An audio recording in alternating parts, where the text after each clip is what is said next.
यन्ना investment academy. आज Sunday को मैं हूँ आस्था और मेरे साथ है मंदार। अरे मंदार, तुम इतनी खुश क्यों हो? You know Aastha, last 1 year में निफ्टी का return is just 2%। Okay, but मेरा पोर्टफोलियो तो एकदम आसमान छू रहा है। कैसे? You know the highest allocation stock in my portfolio, कौन सा?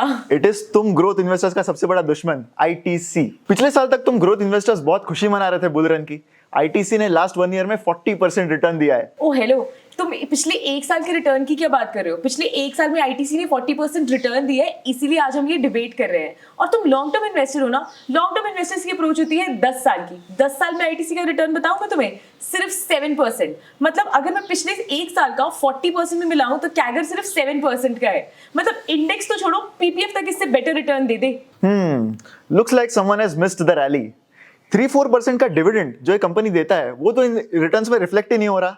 Yes, you are right. जिस कंपनी के पास आगे ग्रोथ अपॉर्चुनिटी हो ही ना, वो डिविडेंड देने के अलावा और कर भी क्या सकता है? मुझे तो समझ में नहीं आता कि कंपनी को इतना ज्यादा डिविडेंड क्यों ही देना है। उससे बेटर आगे की ग्रोथ एक्सपेंशन में पैसे लगाओ ना, एंड वहां से शेयर होल्डर्स को बेनिफिट अपने आप मिल जाएगा। Growth and all is fine, पर हाई ग्रोथ कंपनीज में मार्जिन ऑफ सेफ्टी भी तो कम होती है।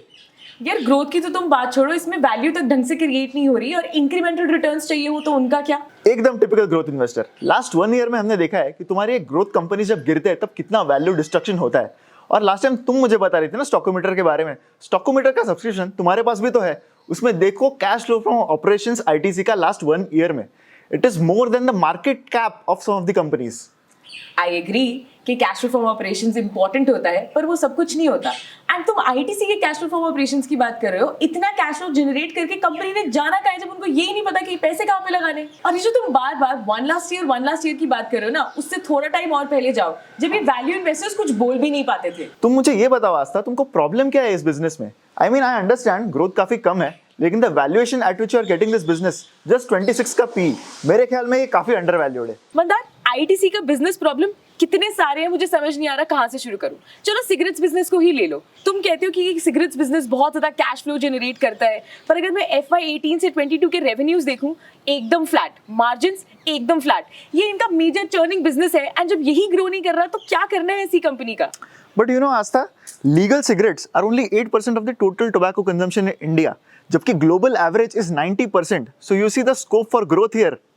बट डू यू नो कि ये जो सिगरेट बिजनेस है इसके ऊपर टैक्स कितना लगता है? एंड जब इनके ऊपर टैक्स बढ़ता है, ये इतने महंगे हो जाते हैं कि मैक्सिमम पॉपुलेशन इनको अफोर्ड नहीं करती, एंड वो इलीगल सिगरेट्स पे स्विच करती है। तुमने मुकेश को नहीं देखा? ठीक है, सिगरेट्स छोड़ो, एफएमसीजी बिजनेस की ग्रोथ देखो। ग्रोथ ही चाहिए थी ना तुम्हें, यहाँ तो काफी अच्छी ग्रोथ है। 10%, सिर्फ 10% की ग्रोथ है। 10% की ग्रोथ कुछ नहीं होती। एंड इससे पहले तुम मार्जिन की बात करो, सिर्फ 5 से 6% की मार्जिन है, वो भी कुछ नहीं होते। अरे मुझे मैगी ही चाहिए, नहीं चाहिए तुम्हारी yippee। अरे तुम्हें नहीं चाहिए, बट सारे कस्टमर्स थोड़ी ऐसा सोचते हैं।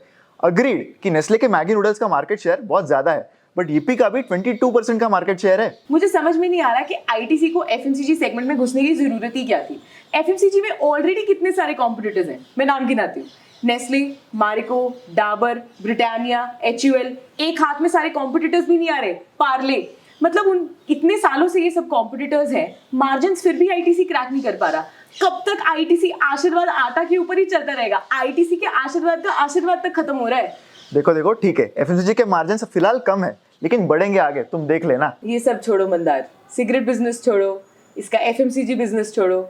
बिगेस्ट ब्लंडर की बात करते हैं आईटीसी की, जो कि है उसका होटल बिजनेस। मतलब इतना कैपिटल इंटेंसिव बिजनेस कंपनी को क्या करने की जरूरत है? ये तो वही बात हो गई, जब ज्यादा पैसे आ जाए ना, लोग कुछ भी करते हैं, कंपनी ने कुछ भी किया। I mean Aastha, I know hotel business ने अब तक अच्छा नहीं किया है, लेकिन मैनेजमेंट ने रिपीटेडली कहा है कि यहाँ पर वो इंक्रीमेंटल केपेक्स यानी एडिशनल इन्वेस्टमेंट नहीं करेंगे। You can not do good what already bad has happened. मतलब इतना बुरा एलोकेशन करने के बाद भी तुम्हें कंपनी पे कॉन्फिडेंस है, मैं इस चीज को लेके सरप्राइज्ड हूं। Why not? I mean ITC एक प्रोफेशनली मैनेज्ड कंपनी है, ये कोई फैमिली बिजनेस नहीं है। पास्ट मिस्टेक से ही तो इंप्रूवमेंट का स्कोप बढ़ता है। मंदार, हर सेगमेंट में कुछ ना कुछ इश्यूज होते हैं, पर अगर मेरे पास बेटर सेगमेंट्स में बेटर कंपनीज है एफएमसीजी और होटल में, तो मैं आईटीसी में क्यों इन्वेस्ट करूं? You know Aastha, Warren Buffett का एक कोट है कि it is far better to buy a wonderful business at a fair price than a fair business at a wonderful price. So माना ये बिजनेस बहुत अच्छा नहीं है, पर इसके वैल्यूएशंस कितने चीप है, यहाँ पर पैसे लूज करने का स्कोप बहुत कम है। फिर वही conservative approach. I think we should agree to disagree, नहीं तो ये डिबेट कभी खत्म ही नहीं होगी। तो आप हमें बताइए, आप किस साइड पर है? मेरी या मंदार की। एंड अगर वीडियो अच्छा लगा है तो लाइक करें एंड कमेंट में हमें जरूर बताएं कि मेरा बियर अप्रोच आईटीसी के लिए जीता या मंदार का बुलिश अप्रोच। Thank you.